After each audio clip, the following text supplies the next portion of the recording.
Alhamdulillah pemirsa, apa kabarnya? Semoga Allah Ta'ala selalu menjaga dan melindungi kita semua.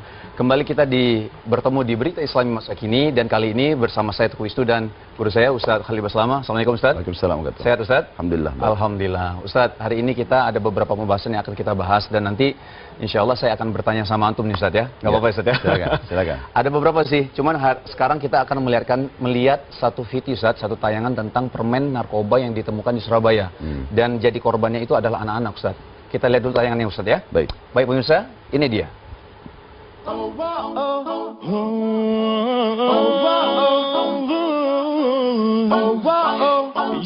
Siapa yang tidak suka makanan ringan yang manis ini?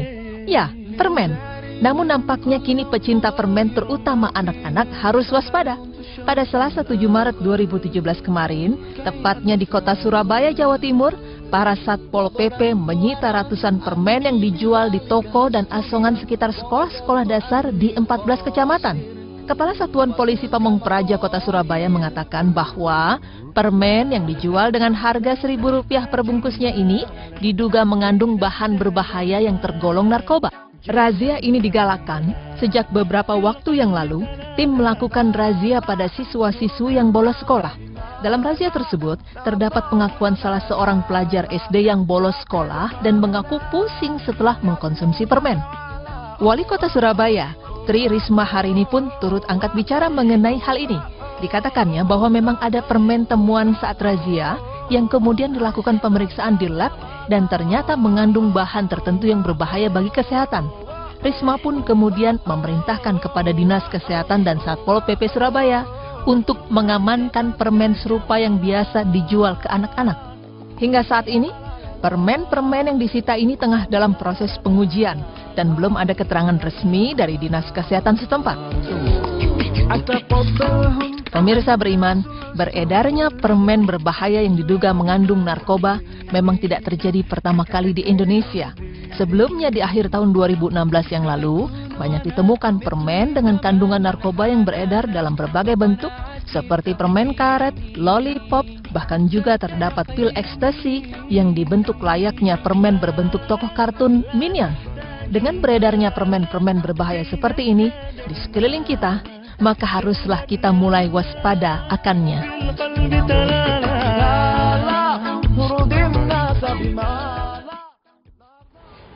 Ustadz tuh ngeri banget ya Ustadz ya. Kita ngeliat ada beberapa memang kejadian yang ini realita yang ada Ustadz ya. Memang banyak sekali beberapa yang anak-anak muda memang dihancurkannya dengan salah satu dengan narkoba Ustadz gitu. Ustadz kalau misal ini gimana tanggapan Ustadz melihatnya Ustadz? Ya, Alhamdulillah, wassalatu wassalamu ala rasulillah. Tentu ini narkoba bagian daripada hal-hal yang diharamkan dalam agama dan dia masuk dalam kategori yang memabukkan. Jadi hal yang memabukkan dalam Islam itu tidak harus cairan, bisa juga bubuk dan seterusnya. Makanya dia masuk dalam kategori obat-obat yang terlarang. Dan ini masuk dalam umumnya larangan firman Allah Subhanahu wa taala tentang pengharaman khamar dalam surah Al-Maidah ayat 90. Tentang pengharaman khamar yang Allah Subhanahu wa taala menutup ayatnya mengatakan afala tantahun, tidakkah kalian meninggalkan perbuatan tersebut. Dan juga dalam ayat ini Allah tekankan innama yuridu syaitanu an yuqi'a bainakumul adawata wal baghdha fil khamri wal maisir. Dan sungguhnya syaitan itu ingin menyesatkan kalian, menyusahkan kalian dalam judi dan minuman keras itu. Tentu sekarang ini hal-hal yang sangat menyedihkan karena sampai pada tingkat anak-anak pun dijadikan sebagai korban. Ini tentu hal yang mesti serius ditangani. Iya Ustadz, jadi memang ini jadi kekhawatiran kita semua ya Ustadz ya, sebagai orang tua, anak-anak kita mungkin sekolah mungkin ya ada jajanan-jajanan yang kita mungkin nggak bisa kita pungkiri Ustadz ya, dalam arti kita mungkin nggak bisa menjaga 100% anak kita gitu. Nah Ustadz, ini kita sekarang break dulu, nanti setelah ini kita akan bahas tentang masalah ini juga Ustadz ya. Baik. Saudaraku, jangan kemana-mana, tetap di Berita Islami Masa Kini.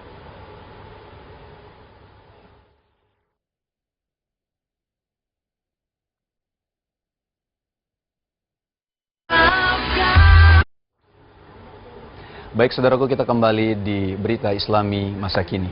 Nah sekarang Ustadz, kita mau tahu dong Ustadz, sebenarnya tanggung jawab orang tua atau di dalam agama Islam, pendidikan orang tua terhadap anak itu seperti apa Ustadz?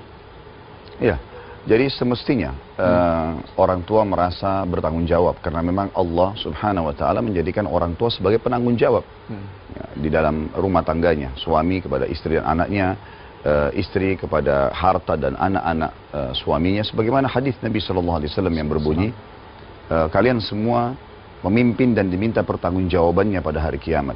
Seorang pemimpin negara bertanggung jawab terhadap masyarakatnya, dan seorang suami bertanggung jawab terhadap istri dan anak-anaknya. Seorang istri bertanggung jawab terhadap harta suaminya dan anak-anaknya. Berarti di sini kasus suami istri, ayah dan ibu ini harus bertanggung jawab terhadap anak-anaknya. Terutama yang berhubungan dengan masalah pendidikan anak-anak. Jadi pendidikan itu sangat penting sekali, karena pendidikan ini ada dua, ada yang sifatnya internal dan ada eksternal. Internal dalam rumah, semestinya bisa mereka menjadi suri tauladan yang baik, mencontohkan. Ya, seperti misalnya hadis Nabi SAW tentang masalah afdal sholat sunnah itu di rumah. Itu untuk maksudnya mencontoh anak-anak biar contoh gitu. Jadi biar anak-anak ini pada melihat orang tuanya pulang ke rumah, sholat sunnah. Juga ada hadis yang mengatakan jangan kalian menjadikan rumah kalian seperti kuburan.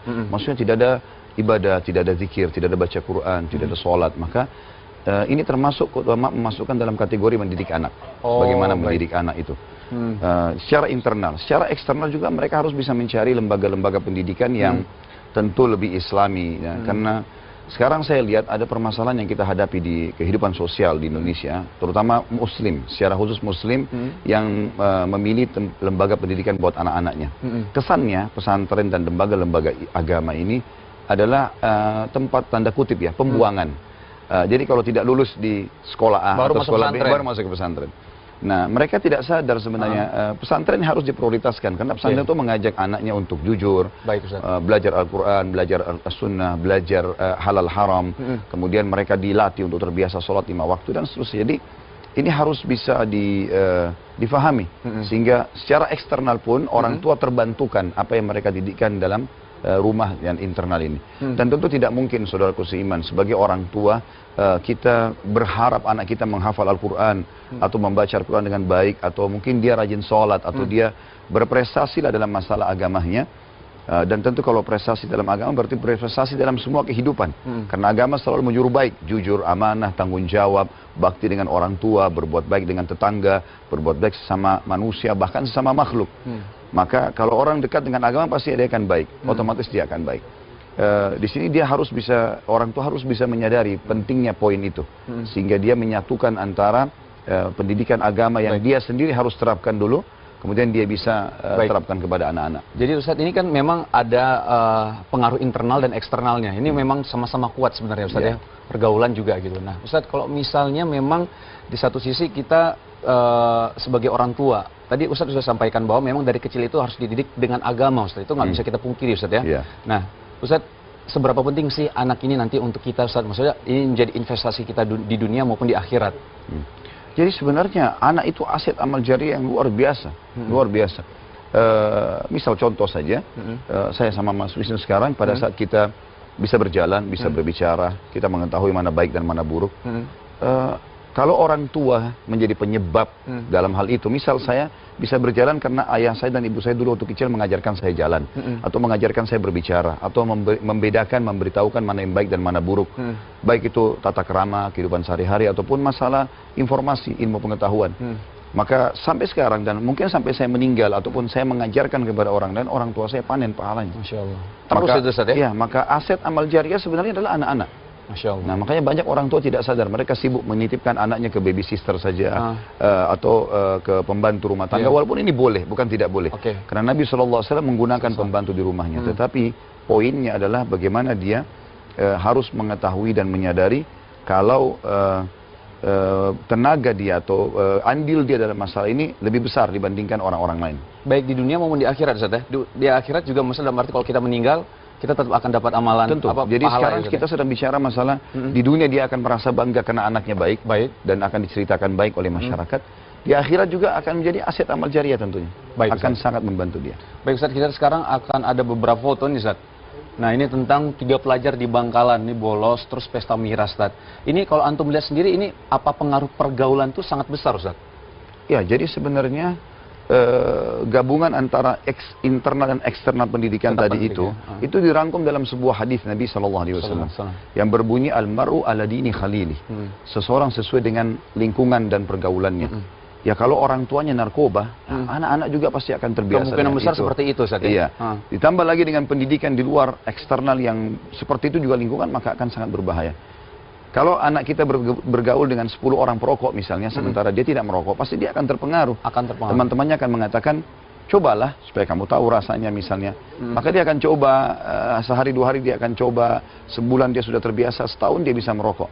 Kalau dia bergaul dengan orang-orang yang berprestasi, orang-orang pintar, orang-orang yang mungkin misalnya hafal Al-Quran, maka sehari 2 hari dia malu, seminggu dia belajar membaca Al-Quran, sebulan dia hafal Quran, sebulan dia bisa ngaji, setahun dia bisa hafal Quran. Masya Allah. Amin, amin, amin. Dah, Ustaz.